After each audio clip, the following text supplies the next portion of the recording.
Hello all of you. पिछले video में हम लोगों ने पॉलिनोमियल के बारे में पढ़ा। तो पिछला वीडियो उम्मीद है कि आप लोगों ने पूरा देखा होगा। अगर पूरा नहीं देखा है, कुछ भी छूट गया तो फिर प्रॉब्लम होगी। ठीक है, तो पूरा देखिएगा उस वीडियो को, क्योंकि वो कॉन्सेप्ट, ये सब जितना भी चीज़ हो रहा है, ये कॉन्सेप्ट बिल्डिंग अभी क्लासेस चल रहा है, यहीं से आप लोग का फाउंडेशन तैयार होगा। बात समझ में आया? अभी बेस जितना भी मजबूत हो, मजबूत बना लेना चाहिए। ओके, तो आज की क्लास में हम लोग टाइप्स ऑफ पॉलिनोमियल देखते हैं। टाइप्स ऑफ पॉलिनोमियल क्या? सबसे पहला मोनोमियल। मोनोमियल क्या होता है? वैसा पॉलिनोमियल जिसके पास सिर्फ एक टर्म हो, तो वैसे पॉलिनोमियल को क्या कहेंगे? मोनोमियल। जैसे 6x, ये कैसा पॉलिनोमियल है? एक टर्म का पॉलिनोमियल है, इसको क्या बोलेंगे? मोनोमियल। ठीक है, यहां पे एक्सपोनेंट का पावर कितना है? 1 है। ठीक, 2x square monomial, x monomial है। 268 x का पावर 999 पॉलिनोमियल भी है और मोनोमियल भी है। बात समझ में आ रहा है? उसके बाद बाइनोमियल। बाइनोमियल मतलब वैसा एक्सप्रेशन, वैसा पॉलिनोमियल जिसमें कि दो टर्म हो। बात समझ में आया? जैसे दो टर्म, ये देखिए सब एक एक टर्म का है, यानी कि दो टर्म वाला 2x + 5 दो टर्म का पॉलिनोमियल है, इसको क्या कहेंगे? बाइनोमियल कहेंगे। 3x स्क्वायर + 5x दो टर्म का पॉलिनोमियल है। 5x का पावर 29 प्लस x का पावर 32 दो टर्म का पॉलिनोमियल है। बात क्लियरली समझ में आ रहा है? ये सब बातें आप लोग को क्लियरली समझ में आ रही? ठीक है, इसी तरीके से ये दो टर्म का हो गया। ट्राइनोमियल मतलब तीन टर्म का पॉलिनोमियल, जैसे 2x स्क्वायर + 5x + 9 तीन टर्म हो। बात समझ में आया? पहला टर्म, दूसरा टर्म, तीसरा टर्म। ठीक है, तो यही तुम्हारे टाइप्स ऑफ पॉलिनोमियल थे। यानी कि हम लोग कह सकते हैं कि एक टर्म वाले को मोनोमियल, दो टर्म वाले को बाइनोमियल और तीन टर्म वाले को ट्राइनोमियल। यानी कि मोर देन 2 और 3 टर्म्स, अगर दो या दो से ज़्यादा टर्म है तो उसको हम लोग क्या कह देंगे? सीधे उसको पॉलिनोमियल कह सकते हैं। दो या तीन से ज़्यादा टर्म है, तो दो टर्म है या तीन टर्म है, तो उसको जनरली भाषा में हम लोग पॉलिनोमियल ही कहते हैं। बात क्लियरली समझ में आया?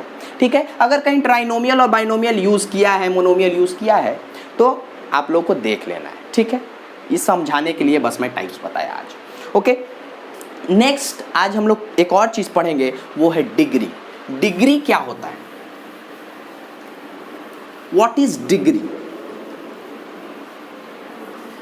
तो डिग्री होता है highest power of variable.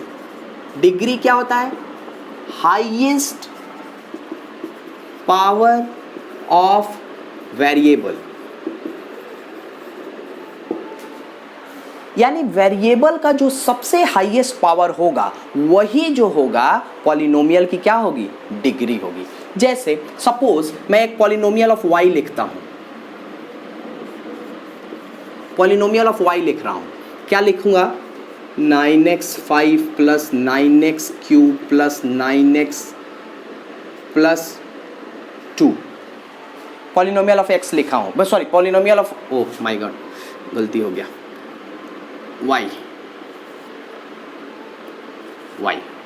Okay, polynomial of y। ठीक है, 9y5 9y³ 9y + 2 ये पॉलिनोमियल ऑफ y है। ओके, तो इसमें अगर मैं पूछूंगा कि how many terms are there in that polynomial, तो आप लोग बोलेंगे कि 1 2 3 4 there are 4 terms in this polynomial. Okay, उसके बाद अगर मैं पूछूं कि what is the degree of that polynomial y, what is the degree of polynomial of y, तो आप लोग क्या करेंगे? सबसे हाईएस्ट पावर ढूंढेंगे। तो सबसे हाईएस्ट पावर किसके पास है? 5 के पास है, यानी कि 5 इसका डिग्री क्या हो जाएगा? 5। अगर मान लीजिए ये एक्सप्रेशन नहीं रहता, तब मैं बोलता कि इस पॉलिनोमियल का डिग्री क्या है, तो आप लोग हाईएस्ट पावर अब क्या हो गया 3। बात समझ में आया? तो 3 इसका क्या हो जाता, हाईएस्ट पावर हो जाता है, यानी डिग्री इसकी कितनी हो जाती, 3 हो जाती। बात क्लियरली समझ में आया? यानी कि जो भी हाईएस्ट पावर होगा वही क्या होगा, पॉलिनोमियल की डिग्री हो जाएगी। बात क्लियरली समझ में आया? ठीक। अच्छा, एक चीज़ और बता दूं मैं आप लोगों को कि पॉलिनोमियल का जो वेरिएबल है, वो एक पॉलिनोमियल को हम लोग बहुत सारे वेरिएबल, एक से ज़्यादा भी वेरिएबल हो सकता है, ठीक है। लेकिन सबसे पहले हमें पॉलिनोमियल लिखने का तरीका पता होना चाहिए कि पॉलिनोमियल अगर हम लोग लिख रहे हैं तो वेरिएबल क्या है। सपोज कि अगर मैं लिखूंगा 6xyz और मैं पूछूं इसकी डिग्री कितनी है, इस पॉलिनोमियल की डिग्री कितनी है, तो आप लोग किसकी डिग्री बताओगे, x की बताओगे, y की बताओगे या z की बताओगे? दिक्कत होगी। तो यहां पे हमको डिफाइन करना होगा कि ये पॉलिनोमियल आप किसका बोल रहे हैं, कि पॉलिनोमियल ऑफ x बोल रहे हैं, पॉलिनोमियल ऑफ y बोल रहे हैं, पॉलिनोमियल ऑफ z बोल रहे हैं, तभी तो मैं डिग्री बता पाऊंगा। तो हम अगर मैं यहां बोलूं कि मैं पॉलिनोमियल ऑफ x बोल रहा हूं, तो आप लोग तुरंत बोल देंगे अरे यहाँ पे तो x का पावर सिर्फ 1 है, यानी इसकी डिग्री कितनी हो जाएगी, 1 हो जाएगी। बात समझ में आया? अगर मैं बोल दूं कि एक एक्सप्रेशन लिखा है 6y का पावर 4 z², अब मैं पूछूं इसकी डिग्री कितनी है, तो आप लोग क्या बोलेंगे कि आप पॉलिनोमियल ऑफ क्या बोल रहे हैं, y, x, z, किसके पॉलिनोमियल के बारे में बोल रहे हैं? तो मैं बोल दिया कि भाई पॉलिनोमियल ऑफ z बोल रहा हूं मैं। तो पॉलिनोमियल ऑफ z अगर आप बोल रहे हैं तो इस पॉलिनोमियल ऑफ z की डिग्री कितनी है, 2। हाईएस्ट पावर तो यही है z में। क्या y के पास तो 4 पावर है, x के पास 1 पावर है, लेकिन पूछ क्या रहा है, पॉलिनोमियल ऑफ z, तो हम z का ना सिर्फ देखेंगे, x और y तो इसके लिए कांस्टेंट हो जाएगा।